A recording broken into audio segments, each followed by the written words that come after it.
बिट्टू, चिंटू, राकेश और पप्पू 4 दोस्त थे। चारों ही एक नंबर के चोर थे।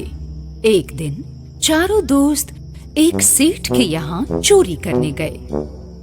चोरी करते समय सेठानी जाग गई।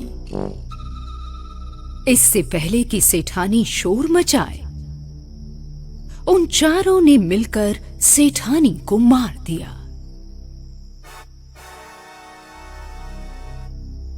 और सेठ के यहाँ से सारा धन चुरा लिया। सेठानी की आत्मा भूतनी बन गई। जब चारों दोस्त सेठ के सामान को एक खंडहर में आपस में बांट रहे थे, तब वहां सेठानी की आत्मा भूत बनकर आती है। वो कहती है, मैं तुम लोगों को नहीं छोड़ूंगी। तुम कौन हो? क्यों हम लोगों को मारना चाहती हो? हम लोगों ने तुम्हारा क्या बिगाड़ा है? मेरा नाम सीमा है। इतनी जल्दी मुझे भूल गई? अभी अभी तो तुम लोगों ने मुझे मारा है। ये लूटे हुए हीरे जवाहरात सब मेरे हैं। अब तुम लोग मुझसे नहीं बच सकते। देखो, तुम अपने सारे गहने ले लो, लेकिन हमें छोड़ दो। मैं तो अब मर चुकी हूँ। ये गहने लेकर मैं क्या करूँगी? बस तुम लोगों का खून चाहिए। तड़पा तड़पा कर मारूंगी, बदला लूंगी, ताकि तुम लोग फिर कभी किसी को मार ना पाओ। मेरा क्या कसूर था जो तुम लोगों ने मुझे मार डाला? इतना कहकर वो भूतनी जैसे ही उन्हें मारने के लिए दौड़ती है, वो चारों दोस्त भागकर शंकर भगवान के मंदिर में चले जाते हैं। मंदिर में इतनी ईश्वरीय शक्ति को देखकर भूतनी अंदर प्रवेश नहीं कर पाई। वो चिल्ला चिल्ला कर कहने लगी, भगवान का मंदिर तुम्हें कब तक बचाएगा? कभी न कभी तो मेरे हाथों जरूर मरोगे। ऐसा कहकर भूतनी गायब हो गई और फिर चारों दोस्तों ने राहत की सांस ली। यार, आज तो हम लोग शंकर भगवान के मंदिर की वजह से बच गए, लेकिन अब वो दोबारा आएगी तो क्या होगा? देख यार, मैं एक बंगाली तांत्रिक को जानता हूँ। वो बहुत सारे तंत्र मंत्र जानता है। हम लोग उसके पास चलते हैं, वो ही हमें बचाएगा। तो किस बात की देर, चलो अभी तांत्रिक बाबा के पास। लेकिन अभी तो रात के 2 बजे है। वो तांत्रिक सोया होगा। कहीं वो सारा गुस्सा हम पर ही ना उतार दे, तब क्या करेंगे? नहीं यार, वो बंगाली तांत्रिक मेरा दोस्त है। मैं कितनी बार उसके घर गया हूँ। उसको किसी की जरूरत नहीं पड़ती। उसके सारे काम वो भूत ही करते हैं। इसका क्या मतलब? मैं समझ नहीं पाया। भूत कैसे काम करते हैं? मैं जब भी जाता हूँ तो दरवाजा भूत खोलते हैं। खाने पीने का सारा सामान बाजार से भी वही लाते हैं। बंगाली तांत्रिक तो बस उन्हें आदेश ही देता रहता है। तब तो बड़ा सिद्ध तांत्रिक है। चलो चलते हैं। इस भूतनी से तो वो बंगाली तांत्रिक ही हमें बचाएगा। चलो भाई। रात के 2:30 बजे चारों दोस्त उस बंगाली तांत्रिक के घर जाते हैं और जाकर डोर बेल बजाते हैं। बेल बजते ही घर का दरवाजा खुलता है। चारों दोस्त मकान के अंदर प्रवेश करते हैं। पप्पू अपने दोस्तों को लेकर बंगाली तांत्रिक की तरफ बढ़ता है। वो आराम से बेड पर सोया हुआ है। चारों दोस्त उसे मिलकर जगाते हैं।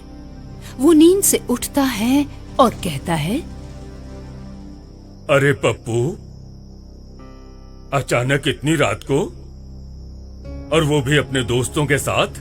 चलो ठीक है, आओ बैठते हैं। हम बहुत बड़ी समस्या में फंस गए हैं। बड़ी मुसीबत में है। कोई बात नहीं, मैं समझ सकता हूँ।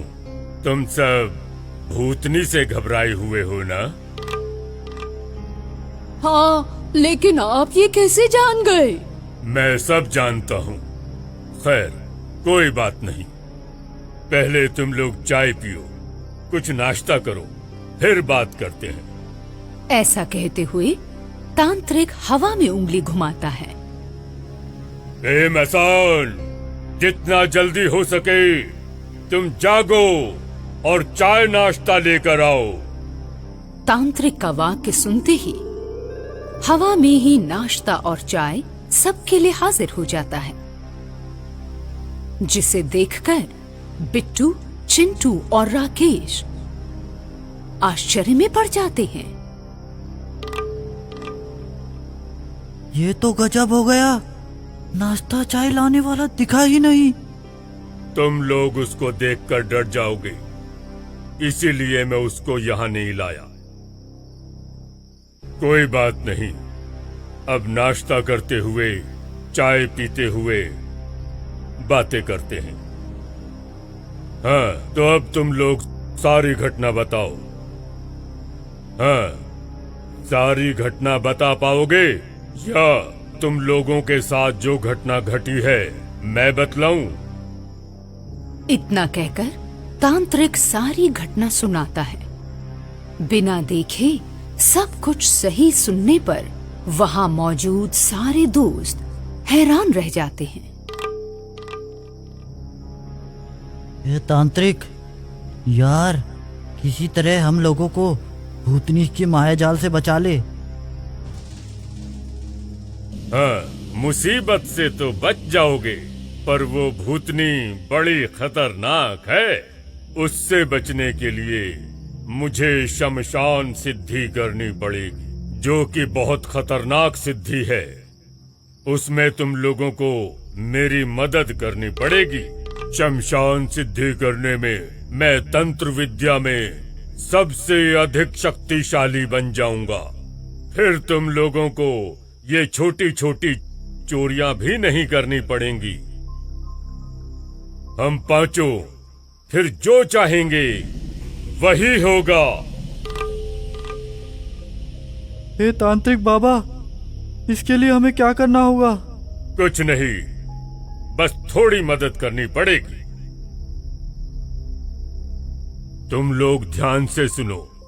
जो लाश आज शमशान में दफनाई गई है, वो शमशान पर हुकूमत करने वाली तेलिया मशान है।